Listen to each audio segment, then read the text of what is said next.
Hi everyone and welcome to my dungeon. My name is Kayla and today we're going to be talking about little fires everywhere. So I'm only going to have this as like a little like Joe Rogan impulsive type podcast type deal. So yeah. Anyway, so this story basically is created by Celeste Nig, and this was also an adaptation. They made like a whole entire show on Hulu with Reese Witherspoon and Kelly Washington, and honestly, it's such a good show. Uh, it's such a good show. The ending, the ending was making me mad because I was like, can they like really? Um, can they make like a second season? But with like book adaptations, you have to make a what's it called, a second book, and who's gonna wait for a second book? You know how long it takes for writers to make a second book. Anyway, so yeah, don't mind the hat, the beanie. Don't mind the beanie. Okay, so basically the story is about Pearl and Mia. Mia's the mom. Mia is the mother, or the mother of Pearl. Pearl is like 14, I believe, and Mia is in her 30s. And they move into Shaker Heights, which is in Ohio near Cleveland. Mia is an artist and she creates pictures. She takes photos, so she's like a photographer. She's a photographer, and what she does with her photos is that she like creates like these really like she cuts them up, like in the show she cuts them up, and like she like posts them like to make them like abstract and cool and stuff like that. So she's not just a photographer, but she takes pictures of stuff to make like little like abstract versions of it. And she sends them away to her friend who lives in New York, and her friend, which I need to look back at her name. Her friend is named yes, her name is Pauline Hawthorne. And Pauline Hawthorne, basically what she does is that she sells them off to like these like museums, so people can come and auction them off, so they can go buy them off, and that's how she makes her money. Don't worry about him. That's how she makes her money. And she also takes like little like small little jobs to be able to also make some money as well. So they move around, and they have like this really small car, and because Mia doesn't like to stay in like places for like a really long time, so she moves around a lot with her daughter, and they pack as much enough stuff for them to be able to fit in their little buggy, or like their little car that they have. It's like a really small blue car. And whenever they move into the Shakers, they meet Elena Richardson, who is a journalist for the Sun Times. Or no, it's not for the Sun Times. I think it's called the Sun Times, but it's like a local newspaper for Shaker Heights, because she lived in Shaker Heights before Elena, or she was. We'll get to her. So basically, me and Elena were negotiating, and Elena was talking about how she needed a housekeeper, so she gave Mia in return to live in the house, and so then she can be. She like housekeeps and she cooks basically. So she's like, I don't want to say the word, but we're gonna get to my opinions later, okay? But yeah, she cooks and cleans for her house, just so we can set the standard and set the place. We are in the 90s, and Mia is black. Mia and Pearl are black, and the Richardsons are white. So we're gonna get to that. I'm sorry, y'all. I'm on the floor. I don't want to get on the couch, but yeah. So then the day that they move into the new house, or like it's like a little condo, because Elena got money in like other places, so she invests in her money into like these little like houses, and she sells them around. So she's like a journalist, and I guess she's a realtor. Like, girl, I mean, you gotta make your money somehow. We're in the north. You don't got that many jobs.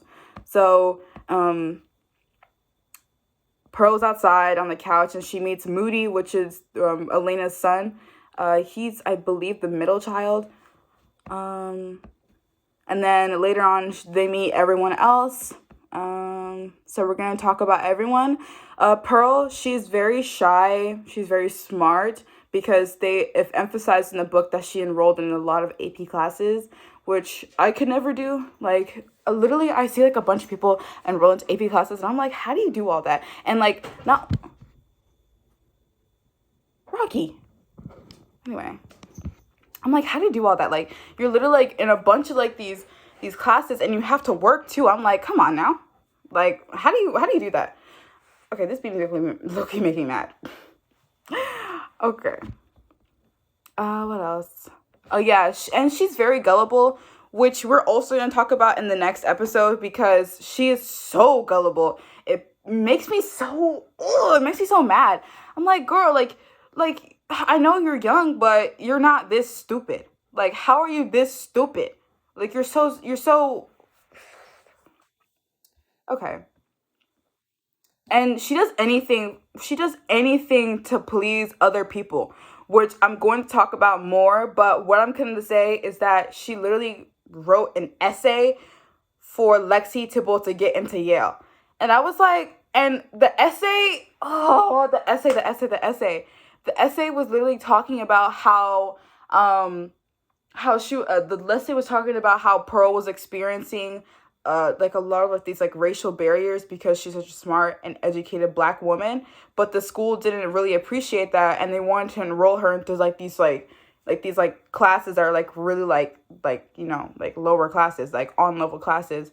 And so she wrote that for her essay, but Lexi took it and she gave it to her college acceptance. She used it as her college entrance letter.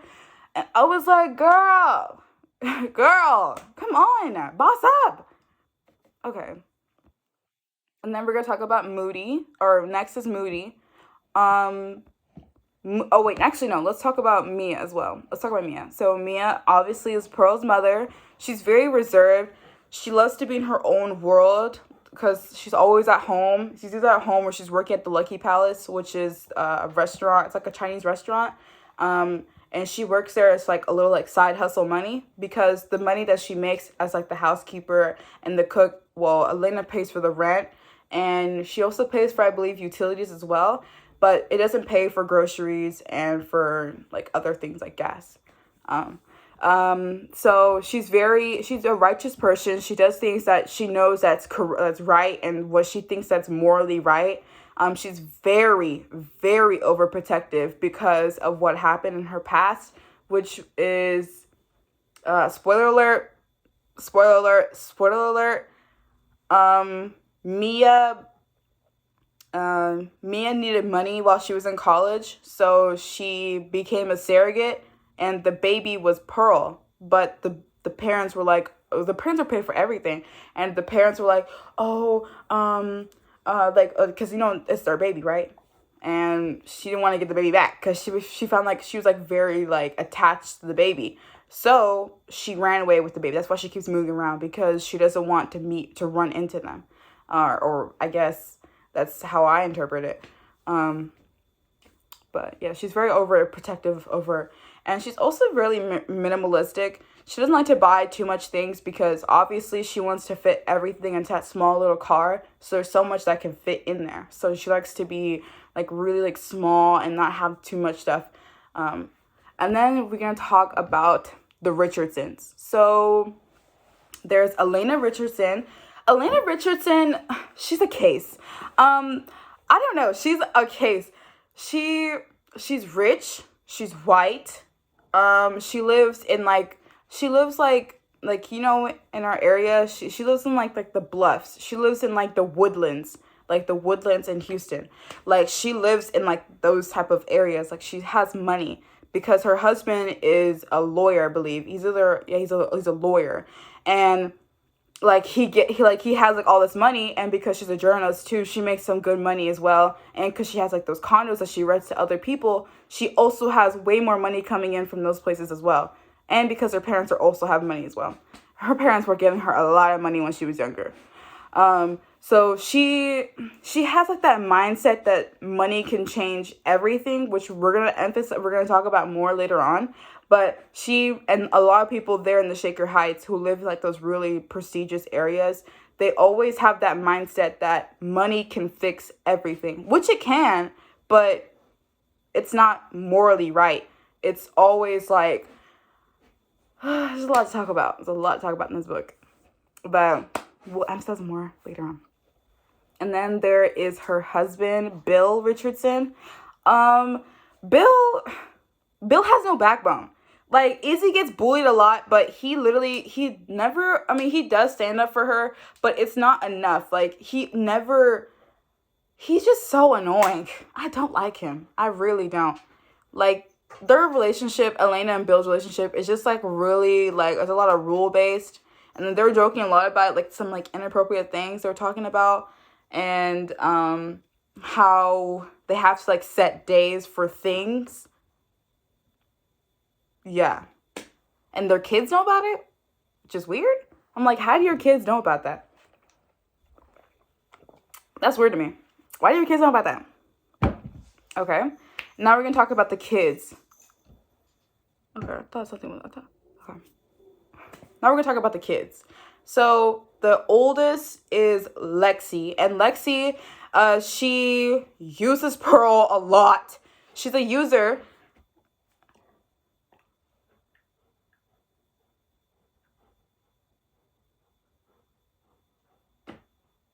She's a user. She uses Pearl to to make her better, or like to make her like bigger. Sorry, email. She uses herself, or she uses Pearl a lot. She'll put other people down and make herself feel better. She has a boyfriend named Brian. Brian, he's okay.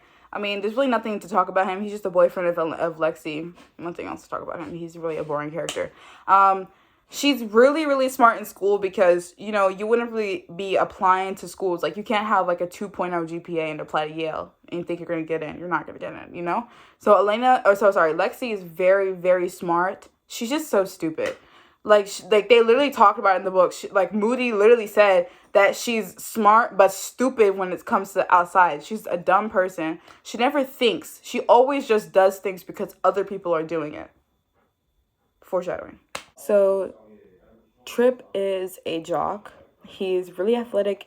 I remember there was one part where he was with Pearl and they're in like Moody's little secret place. They got money, so I think it was a van, I believe.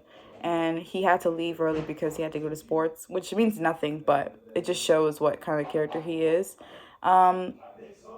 He's kind of like Lexi, but he's really stupid in both areas. But he knows how he knows things, you know?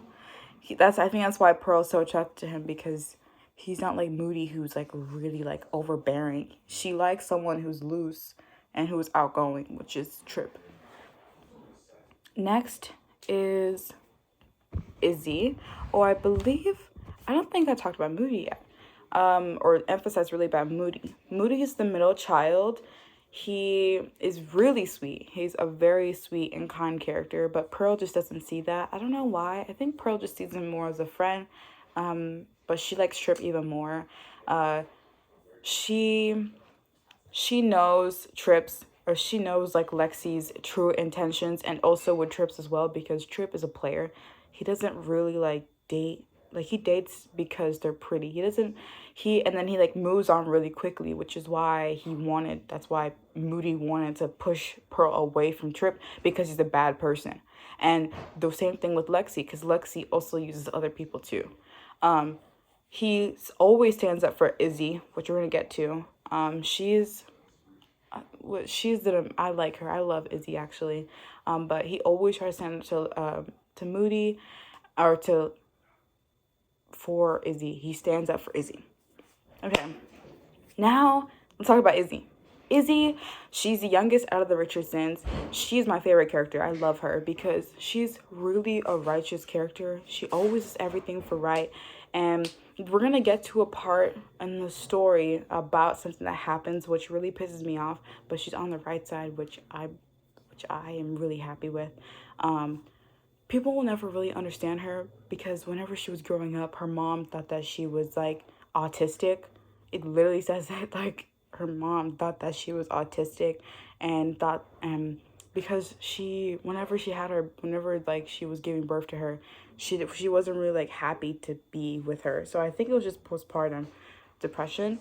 But Elena just had such a resent for Izzy when she had her, because she wasn't supposed to have her. Like, she was accidental. And I think that's why Izzy just feels like no one likes her in the house, because they really do act like they never like her, which is really sad to me.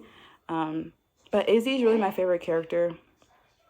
She is like, she's really in her own world. Like, she does things just to make herself happy because there's no one else to make her happy. But then when she meets Mia, when she meets Mia, she's literally there every day, which I really like, because she thinks of Mia as like her mother, and like, everyone deserves to have someone they can want to look up to. So that's what Izzy looks at Mia as. And Mia is like really artistic. She loves to do things with her hands, and Izzy's the same thing too. So I really like Izzy as well. And another character, I think this is our last character we're going to talk about, that's really, there's actually two more characters we have to talk about. There's Bibi. Bibi, she works at the Chinese restaurant at the Lucky Palace, and she has a baby named Mei Ling. And one day she leaves her baby in the front of the fire station, and she wants her back because at that time when she left her baby, she didn't have any money to be able to give, or for her to be able to take care of her. So she wanted to get to the fire station as a temporary, so then they can go take care of her baby, so she can come back and come take her baby back. But there is these evil villains named the McCullochans.